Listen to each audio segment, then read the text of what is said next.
What is up, beautiful friends? Welcome to episode 1 of the Scalability Podcast. I'm your host, Dan Bolton.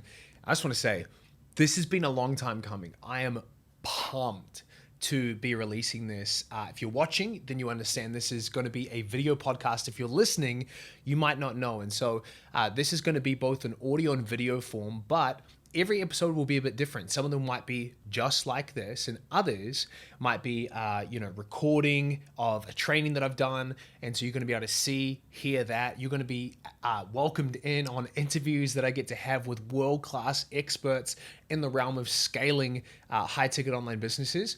And so I want to invite you to subscribe on YouTube if you haven't already, and subscribe wherever you listen to great podcasts. The last thing I'm going to say is, as we roll this out, even though this is episode 1, I got a big vision, big plan for this podcast, but at no point do I ever anticipate having any type of sponsorships or anything like that. So if you enjoy listening to content like this, feel free to subscribe, like, review, share, all of that good stuff. With that being said, I want to dive right into it and not hype this up any longer and talk about, the vision for the podcast. I mean, the vision is really simple. I work in the high ticket space. We have a high ticket business, and we have become fairly good at helping coaches, consultants, agency owners, people like that scale to 100K a month and beyond. And so this is going to be sharing a lot of the best practices, the tips, the mindsets, the tools, the strategies, all of what we're seeing working right now in this space.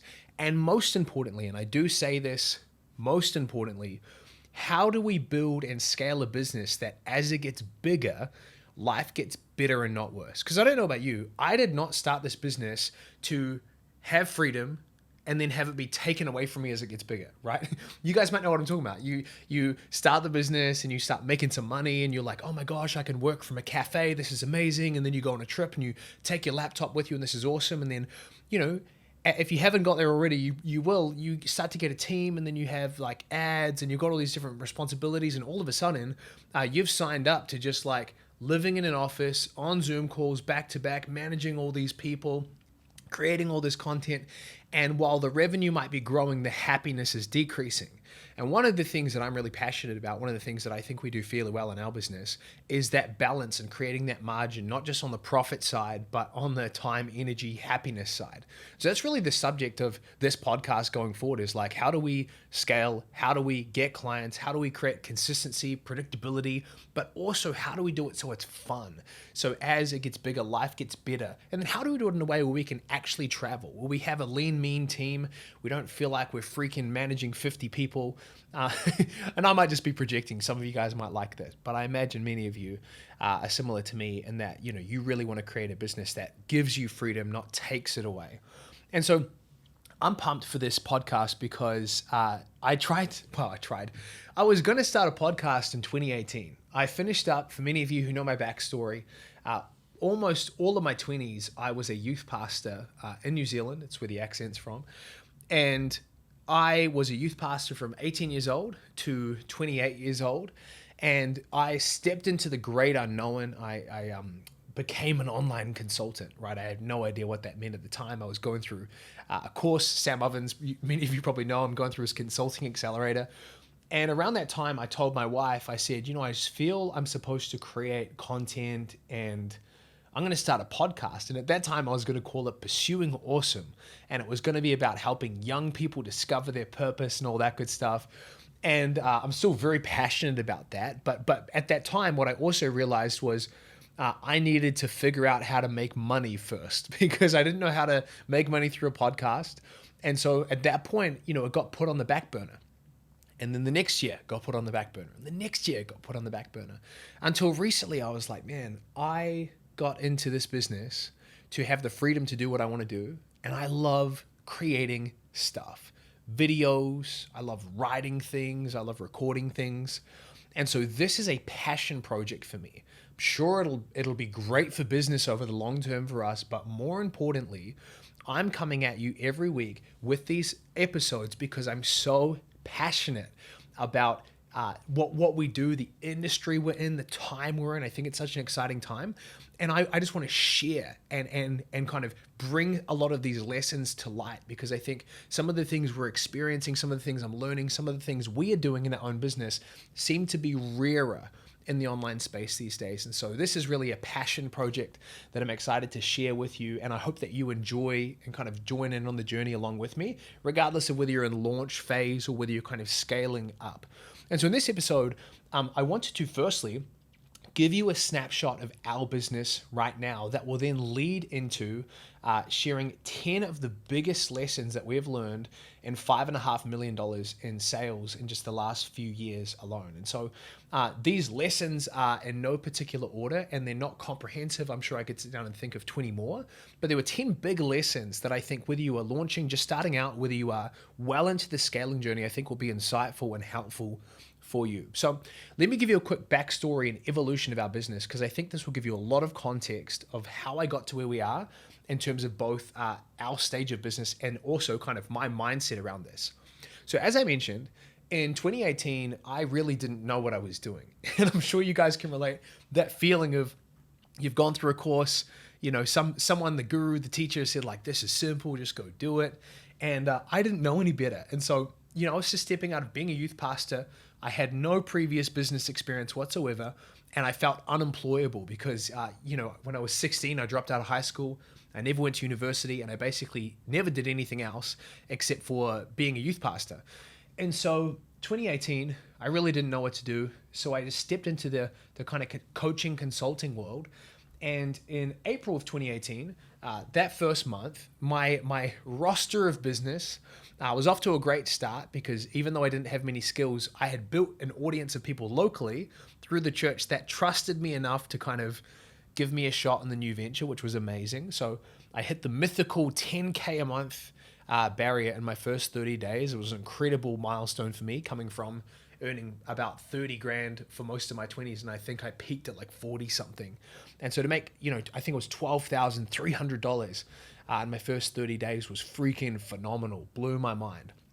And at that stage, I was doing like everything for everybody. So let me give you a kind of insight in terms of what business looked like then. I was managing the social media for a local grocery store. I was building a website for a builder. I was running ads for a vehicle financing place.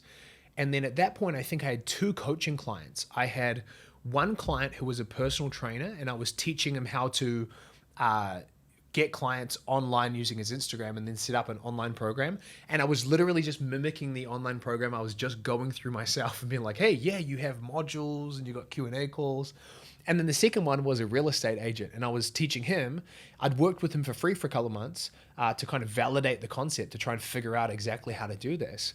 And I helped him land 2 listings, I think, or 1 listing or something like that, through an Instagram post. And, you know, for agents, they make, you know, 3 or 4%, I think, per sale. But when you're selling a $500,000, $700,000 house, like that can be a lot of money. And so anyway, he landed this thing. And so he was my 5th client, I think it was. And that was my roster of clients in the first, 30 days. And then it kind of graduated from there, and I added different people into the mix. But at that stage, I really didn't have a niche. I didn't have a clear offer. I was everything for everyone. That went on for a while. And in January of 2019, so about 7-8 months later, I had lots of people asking me, how did I make this transition from pastor to online dude? At that point, honestly, a lot of friends thought I was like drug dealing. I think I just spat. I'm sorry if you saw that. Thought like not just drug dealing, but like thought it was a pyramid scheme. Like it was just so far from people's mind. They couldn't comprehend it. And it wasn't so foreign for me, even though it was new for me, because I'd been following different people online for a long time. I remember digging into Brendan Bouchard videos. If you know who he is, he's amazing, in 2011. And so I had awareness of this online space for a really long time, that you could monetize your expertise online through service or giving advice. But no one around me really knew how the heck that worked. And there were people on one side of the fence that thought I was into something dodgy, and people on the other side of the fence that still didn't get it, but we're intrigued. And so around that time, did what most entrepreneurs do. I'm like, hey, I've already got this business that's not doing super well and is already complicated. Why don't I start another thing? And that's exactly what I did. I had this agency doing everything for everyone. And then I started something called the Six-Figure Side Hustle. And it was helping people do exactly what I'd done, start this kind of agency that ran simple ads for local businesses on the side. And that became relatively successful fast. It was $1,000 program. We got up to about, one sale a day on average within like 90 days, which was pretty good. So, doing the math, it's like 20 to 30K a month when you add in payment plans and things like that. And at that period of time, we also moved countries. So we moved from New Zealand to Australia. And without going into all the details of that time and kind of, why what happened, we ended up having to move back to New Zealand after 16 weeks. And so I'm in the midst of literally we land in Australia and my wife has got one kid, pregnant with the second. And I'm like, bye, babe, I need to go record modules for my new program. And so I'm like head down, we've just moved to a new country. I'm not even paying attention to my family. And so I'm just like building this thing, getting the six-figure side hustle going. So we end up having to move back to New Zealand after 16 weeks. We get into $30,000 worth of debt in that time period because basically, I'm running ads, I'm making $1,000 sales, but then for the last month, I'm so stressed with moving, we're running ads but making no sales, and there's no money coming in because there's no recurring revenue, right? Because there's these 997 sales. And then we also have just filled our house with furniture that we have to go ahead and sell and then go back to New Zealand and then set it all up over again. And so we end up in a bunch of debt that I had to get a loan off a friend. Thankfully, absolute legend. I think he was a client of mine at that point or became a client of mine, one of the most amazing guys. I wish I could give him a shout out, but he'd probably be embarrassed. He gave us a loan and we got back in June of 2019. And I realized that this business model of going and having to sell people over and over again, this really cheap thing, even though I loved it, I loved serving the people, I loved the people I was working with, I loved the goals we were having them achieve, it wasn't the right business model. So in 2019, I was like, I'm going to start an agency again, but I'm going to do it differently and better this time.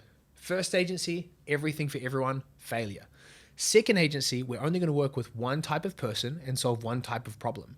And so we became the agency that helped coaches get more sales calls through webinar funnels. If that sounds really specific, it is. And what happened was over the next 9 months, we grew from 0 to 100K a month. Now, there was a lot of really great kind of factors that were playing into that. Firstly, I was a part of an incredible community with Taki Moore called Black Belt. I was firstly just one of the clients in there. Then I became one of the coaches. So referrals were really strong. Organic marketing was also working for us. And we were actually pretty good at what we did. We really doubled down on mastering the webinar funnel to help coaches get more clients. And so we developed a bit of a reputation in and around it. And so we went from 0 to 100K in 9 months, which was great.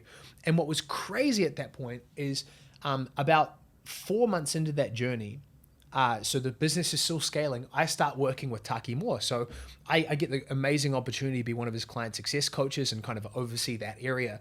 And so I was working 3 days a week for Taki and 2 days a week for our agency. And what's crazy was we're at 100K a month. I'm in it 2 days a week. We've got one full-time guy in there. And then we have a funnel agency that we are kind of contracting out to. And that was it. That was like super lean, super simple. It was crazy. And we'd spent a lot of time building systems and process, but really simplified the offer. So it was really simple to deliver. And so I finished up with Taki because everything was kind of a bit too much. It was very, very stressful. And I made a big mistake, which is I was like, well, we need to hire some people. And we definitely needed to hire like one person. But I went and hired a bunch of people because I was like a 7-figure CEO. Now, I thought I had to have a big team to mirror the big business. And so we overhired big time. Business became really dumb really fast. And if you guys are tracking, this is early 2020. And so early 2020, we're about to head into COVID. COVID happens. All of my friends are getting to watch Tiger King on Netflix, chilling at home because their businesses are shut down. They're working from home, whatever. And for us, like all of our clients are freaking out because they need to figure out how to market differently. And so we're working double time. So COVID happens, very stressful at this point, up until this point in my life, probably the most stressed I've been. It's very, very intense, right? Business is not structured well. COVID's happening. I think I got COVID like really early on. Like it was really intense. And that we get through the kind of initial challenge of all of that. And then in June of 2020, I promise this is going somewhere. I'm hoping this is kind of engaging and helpful for you guys to kind of track how we got to where we are. In June of 2020, this crazy thing happened. So we're running an agency. We've got all these clients. They're paying, they're spending thousands of dollars a month in ads. Some of them are like $1,000 a day. So there's all of this kind of overhead and not overhead, but complexity to it. And one of our team members had his Facebook account hacked. And what happened was the hacker got into his Facebook profile and went into every client ad account and started spending money. And it's like so hard to look back and not laugh because it was an incredibly stressful time. But the ads that the hacker was running was just ads to like fake Calvin Klein undies or something like that. Like it was just the weirdest thing to try and get my head around. Like, whoa, this really bad thing is happening, but also that's really funny. And what happened was a bunch of client ad accounts were shut down because Facebook picks up, okay, this is really weird behavior. All of these ad accounts are being shut down and these new ad accounts are being turned on. It's very, very bizarre. And so two things happened. Firstly, Facebook shut ad accounts down. And then secondly, a bunch of money actually got spent by the hacker, right? So some ad accounts didn't get shut down and the money just got spent. And so over the next 30 days, we lose a bunch of clients, right? And that they weren't even angry at us. It was just such an unfortunate situation that they're like, better to just cut ties. And the other thing was that Facebook reimbursed some of the ad spend because they knew that it was fraudulent. And even though they knew other ad spend was fraudulent, they didn't. So over the next 30 days, it cost us $100,000 cash to deal with all of the fallout of that situation. Again, just think about how crazy this is for me. I'm running this agency and, an employee's account gets hacked and like over the next few days, we just lose all these clients and we're sending people like wires of thousands of dollars to reimburse the ad spend that we didn't do anything. It was just crazy and so stressful. At the end of that period, I realized I couldn't give a crap about the agency business model. So what I had working well was that I really loved the people we were working with. Like I loved working with coaches. I also loved the outcome we were helping them achieve in terms of growing and scaling. We'd become really good at it. We were working at that point with people at 6 figures, 7 figures, 8 figures. We helped our first client get to $1 million a month. It was super exciting. But the way we were helping them was so stressful. Like even just the fact that that could happen with an agency business model was just enough for me to tap out. And so at that point, I said to all of the agency team, I said, guys, I'm out. I'm not doing the agency anymore. So if you want jobs, you have got to keep this agency alive because I'm going out to start a coaching program. And that's exactly what I did. And to their credit, I had so little to do with the agency from them moving forward. Like we're talking a couple of hours a week. And that agency hovered around $100K a month for over the next year. And that's a massive credit to the team that was running it and also to the processes and systems that we built. And so in July of 2020, I launched a program. And this is where I'm just going to speed up really fast. We launched something called the High Ticket Club. And what it was we were teaching the thing that we were doing for clients. So we had been running ads and helping clients get calls, helping coaches get calls. And so now I was just teaching that. It evolved over the next 18 months, but what was crazy about that is we were then able to take that coaching program from zero to hitting a $347,000 cash month just 16 months later. But this is where the kind of lessons come into play because in 2021, the business made $2 million, maybe 2.1, 2.2, I can't exactly remember. And it was just hard. It was really hard. So a good portion of that year we had an agency, then we had a front end, then I listened to everyone, and we had a back end mastermind. And I'll get on to why I don't like that in a moment. But we had the agency, so I had two businesses for a good portion of it. I had the front end, had the back end, and it was just hard. And not only that, when we got to that $347,000 a month, we had a team of 13 people. And so my day, and I was living in New Zealand at the time, and so most of our team and our clients were US based. So my day started at like 5:30 or 6 on calls, and I was just managing people, and I freaking hated it. But I was doing everything I thought I was supposed to be doing. I was running the sales team huddles and doing sales call reviews and just all of the things you think you should be doing at that 7-figure level. I was trying to be the poster child of doing that well. Fast forward 12 months we're coming up to the end of 2020, and the business this year is on track to do the same amount of money as we did last year. But instead of having 13 people, there are 5 of us, so it's me plus 4 people. Instead of having multiple businesses and 2 offers, we have 1 offer. Instead of having lots of funnels, we have 1 funnel. And everything is really simple. Not perfect. We all have challenges. We're always trying to like put out fires and things like that. There are always things that can be better. But it is day and night from the business that we had built last year. And not only is it more profitable, even just for this month, like there's context that I guess I should cover, which is we turned off all marketing and sales for 5 months of this year. And so we didn't take on any new clients, and we just worked with the clients that we already had.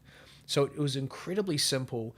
And then during that period, my hours were as low as 8 hours a week. Like I was just focusing on my health because I'd really let some things, and I'm still there transparently. I'm still like really focusing on my health. And just focusing on my family because we just moved countries.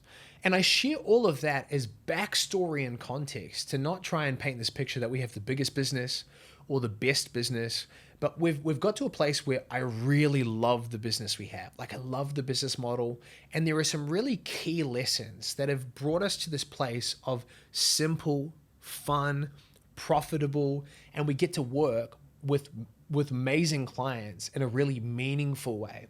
And so I want to share the 10 biggest lessons I've learned in this journey. Now, you're not going to find anything about a specific funnel in these 10 lessons. So I don't want you to tune out and think I'm about to give you marketing or sales advice.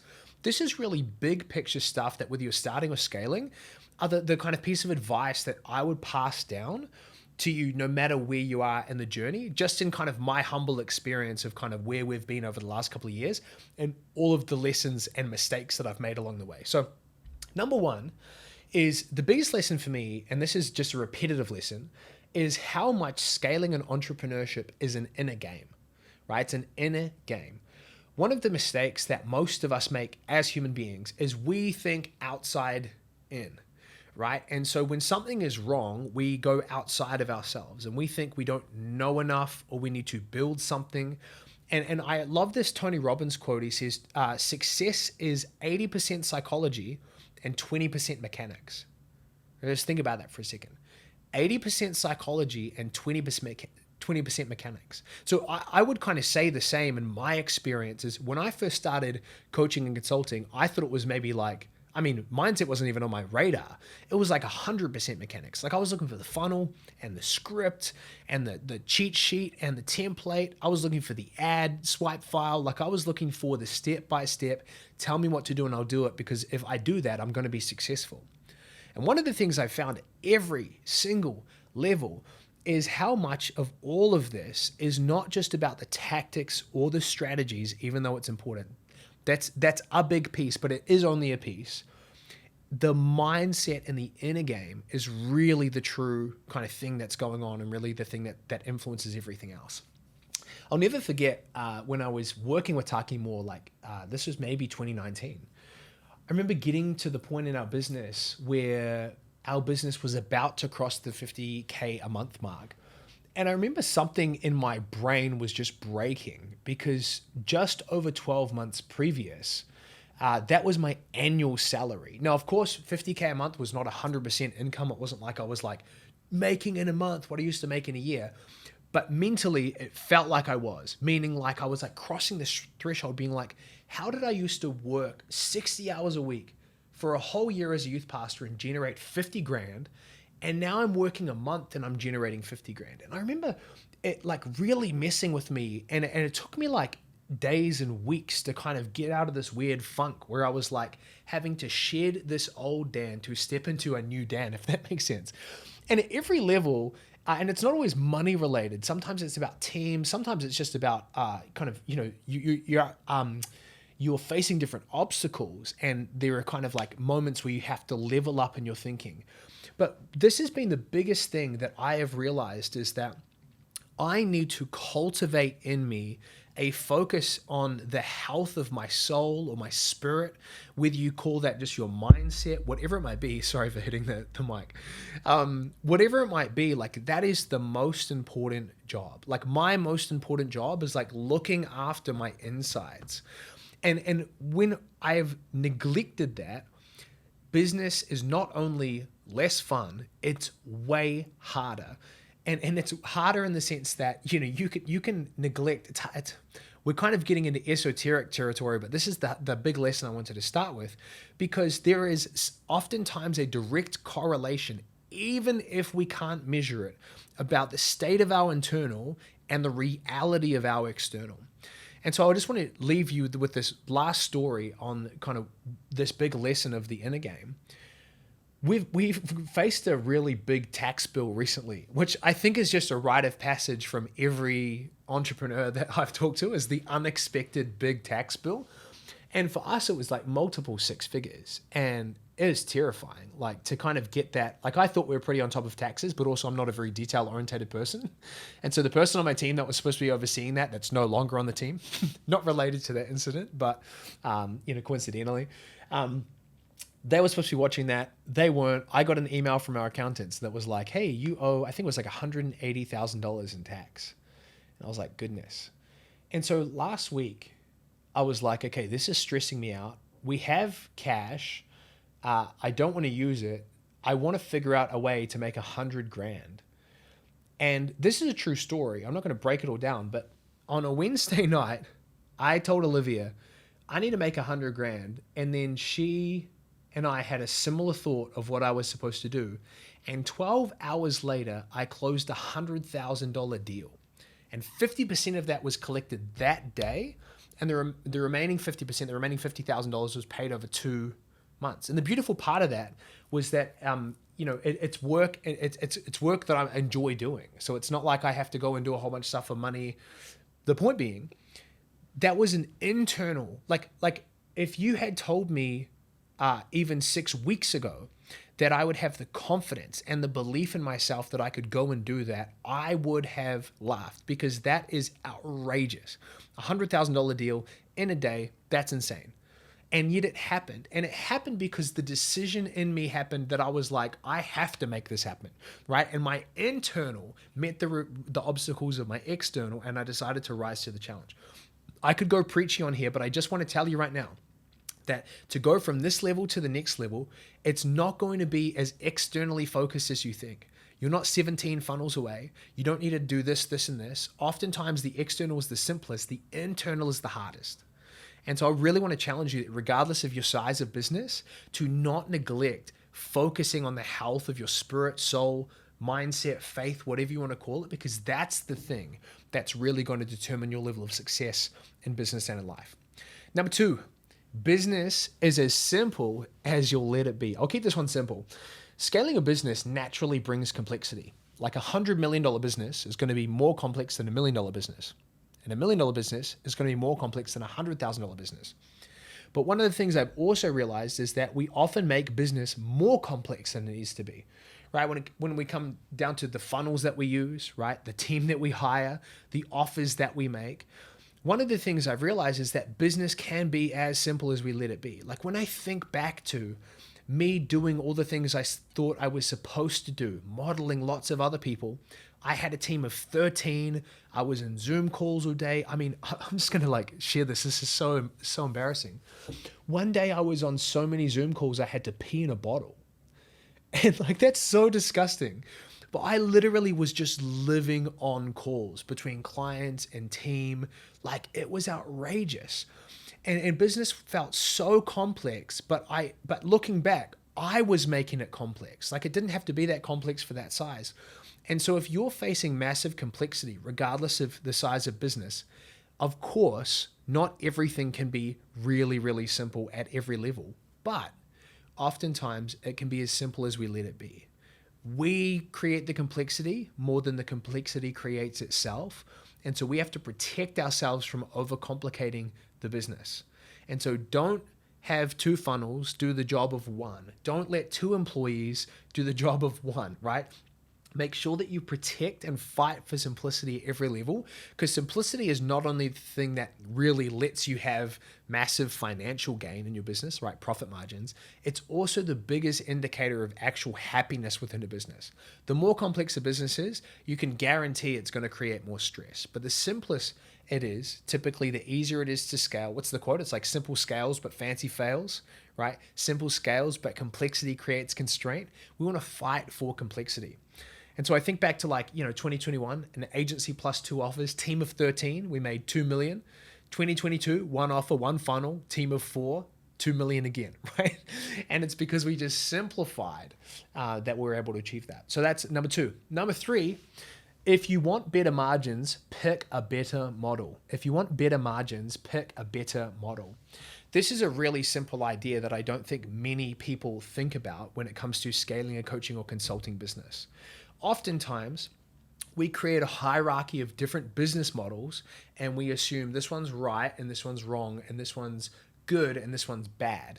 And so, for example, when you step into the high ticket coaching space, you are told that one-to-one coaching is inferior and everyone should go to group coaching, right? That's a simple kind of metaphor or a simple example.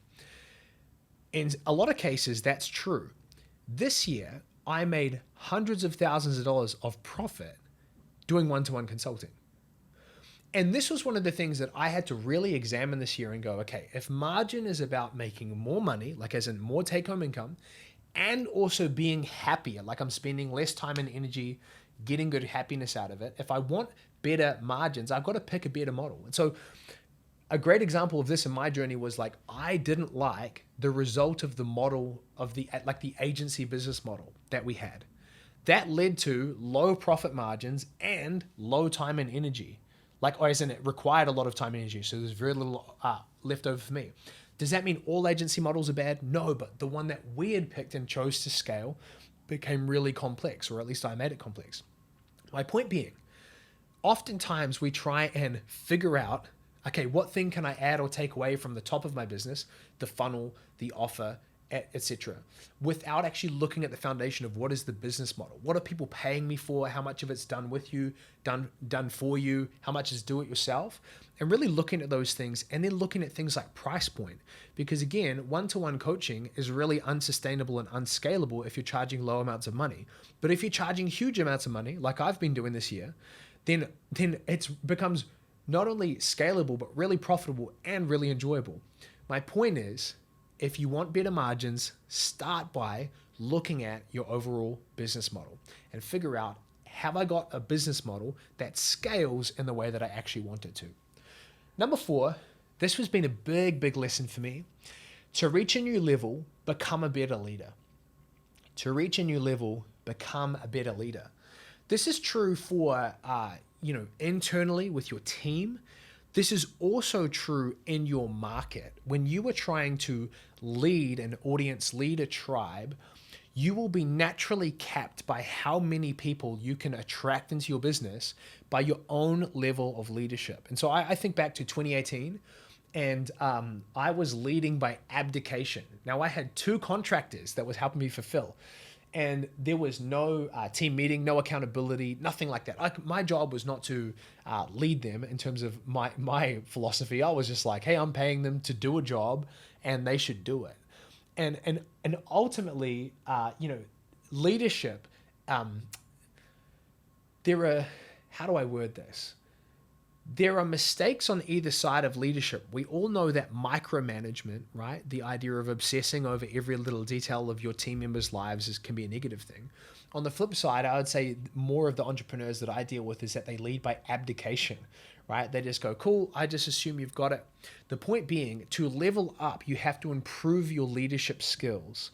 And in order to improve your leadership skills, you have to do things that you are typically unwilling or unable to do up until this point. So one of the traps that I see people fall into is that they get stuck being a solopreneur. They get stuck not being able to make that transition to actually leading other people. And so therefore they're capped in the amount of clients they can bring on, they're capped in the amount of calls that they can book, they're capped in the amount of cash that they can collect. So when someone hires an appointment setter, they just assume that appointment setter is going to lead themselves. And their barrier to the next level is their ability to become a better leader. So if you want to reach a new level, become a better leader. And the last part of this is that the hardest person to lead is yourself. And so at every level, you need to learn to lead yourself better. Number 5, if you want to be unhappy, ignore your intuition. The recipe for unhappiness is just ignoring your intuition. This comes down to like who you work with, the business you run, the person you marry, the country you live in. And I can think back, and again, I've referenced kind of 2018 a lot, but that was when things started for me. I literally wrote down, I was sitting with my friend James yesterday, and we were talking about the kind of lessons and mistakes that we've made along the journey. And one of the things that I said to him that was really funny was I wrote down in August of 2018, so I'd been in business a couple of months. I said, I don't want to run an agency. I just want to create content and coach people. If I built an agency, this is in my journal. If I built an agency, I would hate it. And guess what I did? I went and built an agency and I eventually hated it. The point being, I already intuitively knew what I wanted to do. In fact, in that journal entry, I literally described the thing that I'm doing today. And I ignored that because I saw people making lots of money with agencies and I wanted that to be me. But rather than stepping into a business model that I would have enjoyed earlier, I had to push that off for years because I chased money rather than followed my intuition. This is also true of countries that we lived in. You know, how we've spent this year, which has been really interesting. You know, we intuitively feel, this is kind of a bit off track, but like long term, we feel like we're going to be living in Los Angeles. We went and spent 5 months in Los Angeles this year. We loved it and also felt like now's not the right time. Especially like, you know, I mentioned earlier in this episode, like I've got a big focus on health right now. Like, you know, I'm fat, you know, no, but not just that. I really just let myself get burnt out over those last years that I've referred to. And so the focus for us as a family is just connection, health, and really just a change of pace. And I intuitively felt very clearly that we were supposed to go to Bali as a family, which is where I am right now. The problem was I couldn't figure out the time zones. I was like, oh, we've got all these clients in America and you know, my team's in America. This would never work. And I looked at the time zone converters and I was like trying to do chess and I just couldn't figure it out. And so I decided to go to Mexico. And if you go back to my Facebook posts at that time, I'm literally asking people, guys, where is the Bali of Central America? Like, where is the Bali of South America, right? I already know where I'm supposed to be, Bali. But I'm trying to like work my way around it because logistically it didn't make sense. So we go to Mexico. I arrive in Mexico on the first night. We're at this beautiful resort. I'm overlooking trees, pools. We're right by the ocean. And I literally stand there on night 1 and I say to myself, oh no, I'm not supposed to be here. And it was the most humbling feeling because I also realized my family was traveling from New Zealand at that point through America to get to Mexico. And there's no way that I could just turn us all around to go back to Bali. Mexico to Bali was like 30 something hours. So I had to humble myself and go, I have made a mistake. We're not supposed to be here, but let's just make the most of it. Now, the worst case scenario was not that bad, but what it felt like for months was just being out of sync with where I was supposed to be. Conversely, now that we're in Bali, it feels so freaking good.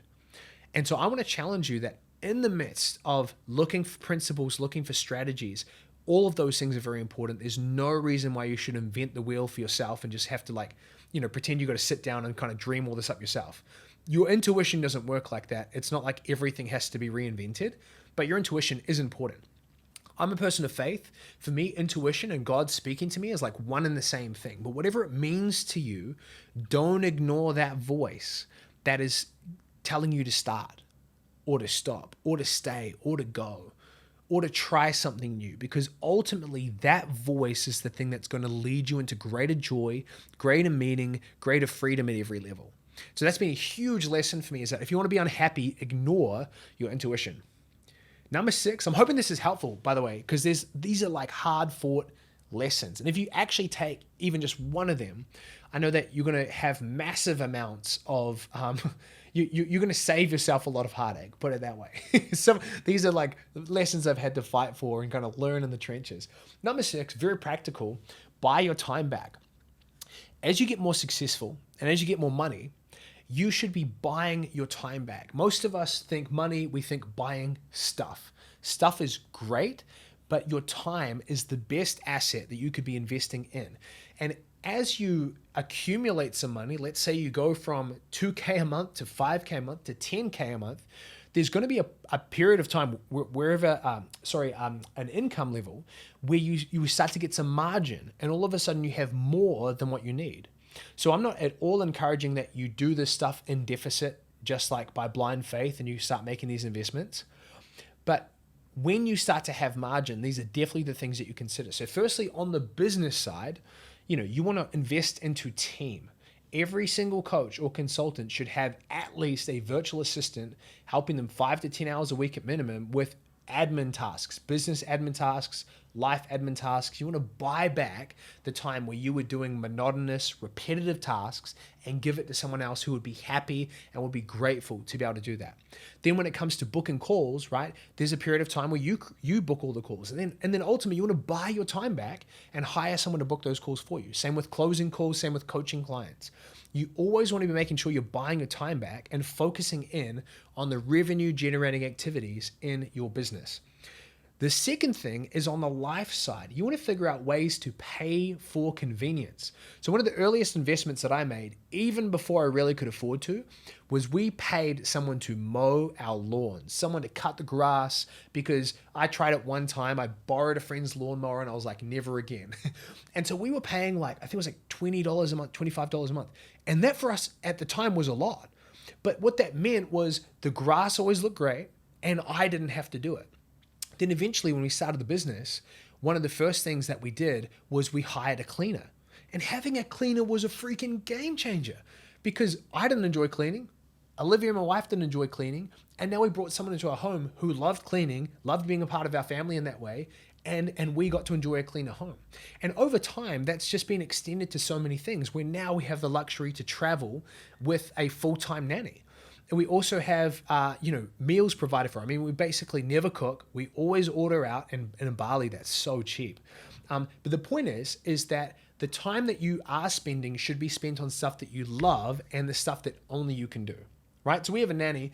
She supports the kids, but she's not spending all the time with the kids because there is a portion of parenting that only I can do and I love doing. My point, though, is that there's probably stacks of stuff on your calendar that you shouldn't be doing or you just don't want to do.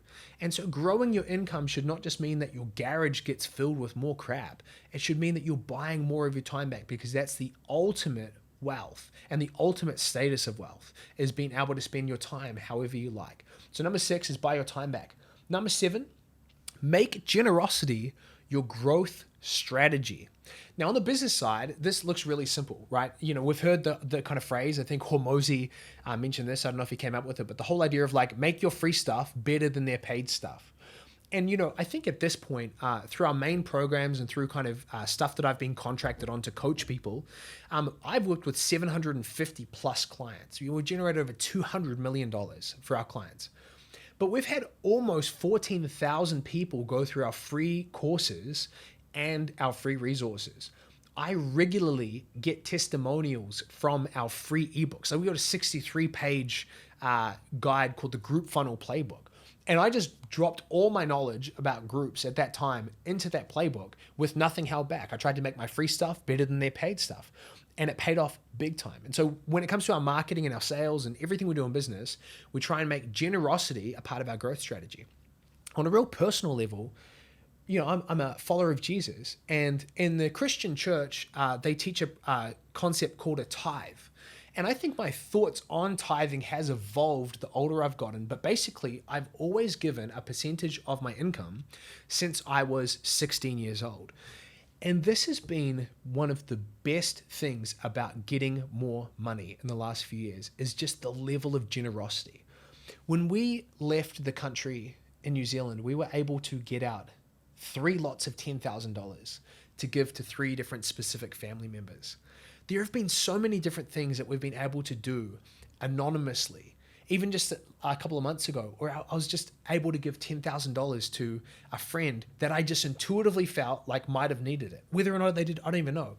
Now, I'm not at all saying this to like impress you or to brag, but like that whole sense of like making more money, if it's just for you, like what's the point? Like generosity is such a privilege. And that has been such an enriching part of getting wealthier for us. Is like we still have so far to go. Like I wouldn't call myself wealthy by any means. I mean, let me quickly pause there. I'm definitely wealthy by world standards because I would consider most of us listening to this podcast to be wealthy. Like let's just have some perspective. We have the necessities. We got money in the bank. We got food. Let's maintain that perspective. But compared to a lot of the people I hang out with, I feel like a baby fish, right? I feel like a baby shark. Baby shark, but the point is that this whole privilege of being able to give is a huge part of the biggest benefit of getting more money and having more income. It even comes down to the way that we run our team. We have a team member who's in the Philippines, and I remember maybe sometime end of last year, she was really excited because she was building an addition to her house, and that was just going to change the way her family lived. But in the midst of COVID and supply costs increasing and things like that, she could not make the payments like she had hoped to. And so we were able to pay off the rest of her house. And then a couple of weeks ago, she had an unexpected family member lose their life. And she was just sharing how upset she was because the family members couldn't pay for the funeral. And so we were able to pay off the rest of the funeral costs. Now, to me, that's like it's so meaningful. Like as in the money to me is meaningless, meaning like, what else would I have done with that money? Like that is so exciting. And I know I'm going on about this, but like make generosity your growth strategy. Like when we come from a place of scarcity, people can feel it. And not only will it affect the way that we market and sell and how people connect with us and interact with us, but it also just, it affects the way we live our life. When we think in lack, when we think about just gaining for ourselves and just trying to have enough for ourselves, it keeps us in small thinking. And the key to abundance, the key to attracting more abundance, the key to being able to steward more abundance is almost being open-handed with it. Like it's allowing things to come to you and then flow through you. And so I want to encourage you that wherever you're at, make a commitment to make generosity your growth strategy, not just in your business, but in your life as well. Number 8, this will be quick. Following your passion is overrated. Developing passion is underrated. One of the worst pieces of advice I hear in kind of life in general, and then especially in the coaching space, is like, just follow your passion. And the reality is that when I was just starting out, I was not passionate about Facebook ads. I was passionate about making money. I was like, man, I need to make some money to pay some bills so that we're not broke anymore. If I was to follow my passion, I would have started that podcast back then, but also had not made any money. And so maybe I should have tried to figure out to do both. But the point is that I wasn't passionate about the things that I was actually selling initially. But the key that I found is rather than trying to find things you're interested in, find people you're excited to work with. I want to say that again. Rather than just like following your passions, like finding topics that you're really excited about already and just doing that, find people you're excited to work with. That's been the big theme for me over the last few years. It's just being so freaking excited about the people we work with that now I'm passionate about the stuff we do. Now, deep down, I don't care about Facebook. I don't care about Facebook groups. I don't care about Facebook ads. But to the extent that they help me serve the people that I'm passionate about working with, I'm passionate about them. And so rather than just following your passion, find people you enjoy working with and develop a passion for serving them. I know it's a bit backwards, but if you sit there and just wait to be excited about stuff or chase your excitement, you're probably going to be waiting a long time. because there's not always a clear overlap between the thing you like and the thing that will make you money. But if you can figure out how to make money serving people you enjoy working with, then you'll develop passions along the way. Number 9, we've got the second to last. Choose your mentors carefully. This is a huge lesson. We've heard the kind of, you show me your friends, I'll show you your future. You're the sum of the 5 people you hang out with. And mentorship is very similar. In the coaching and consulting space, I just see people jumping from mentor to program to program to course. And on one level, I'm incredibly empathetic. Like, I totally get it, especially when you've invested in something and it didn't turn out to be the thing you needed. I totally get that. But your mentors are the clearest sign of the direction you're going to end up in the next 6, 12, 18, 24 months. If you are paying someone money and saying, I'm going to take your advice and do what you tell me to do, you better be sure that that's a person that you actually want to become more like.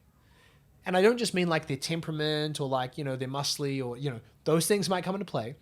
But ultimately, I think people give very little thought to like where the mentor is. Like, we see these people, they're like, oh, you should do what I do because this is the best way to get clients. But then they're working 80 hours a week, stressed out of their mind, having a burnout every 6 weeks, right?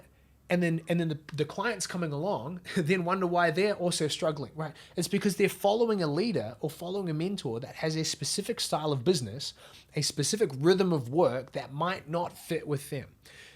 I'm not saying anything to bash anyone else. What I'm just saying is it's so important to choose your mentors carefully. And the second thing I'm going to say is some mentors are for a season and some last seasons. So there have been times where I've signed up for a coaching program and I get everything I felt like I needed out of it in the first couple of weeks.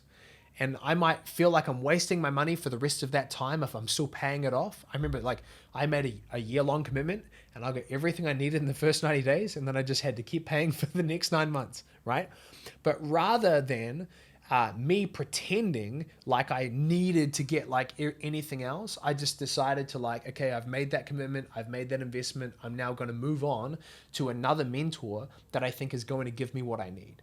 And I think this is a very important point that we need to understand which mentors are for a season and which mentors are, for multiple seasons. And there have been people like Sam Ovens is someone, I'm not paying him any money right now, but he's someone that continues to inspire me.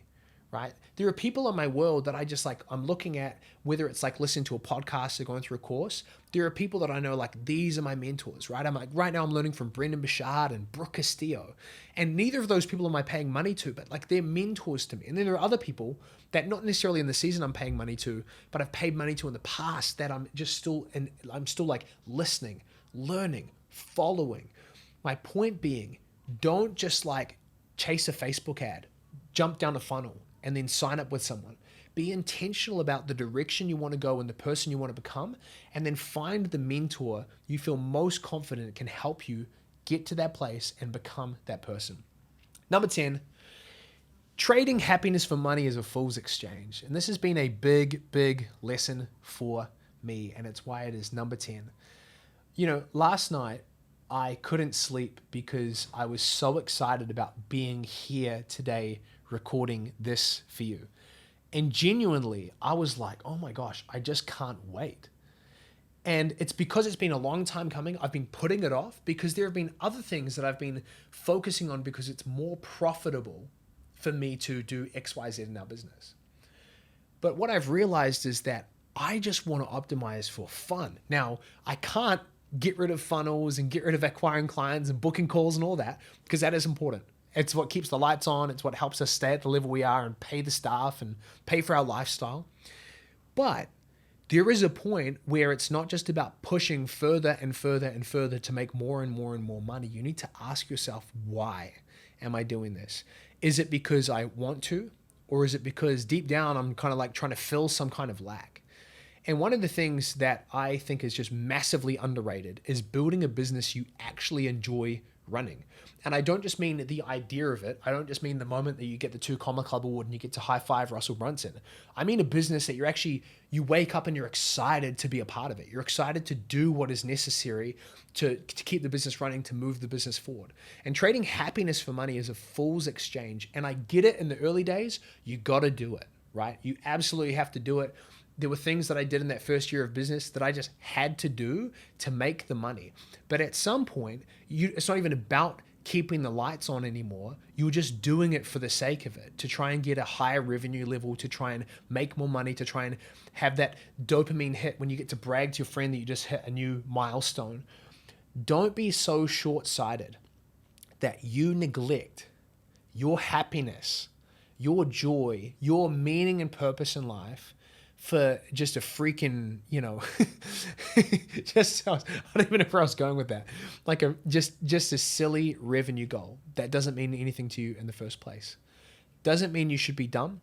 It doesn't mean that you should neglect making money. You absolutely should figure out how to do those things, but you absolutely should try and find out how to do it in a way, pick a business model, find the people to do it with that's going to energize you, that's going to be fun. So that is all 10 lessons that I've learned in a few years of doing this, and about 5.5 million in sales and about 200 million generated for clients. So I'm hoping this was helpful. And if you stuck all the way to the end, thank you so much for being on episode 1 of the Scalability Podcast.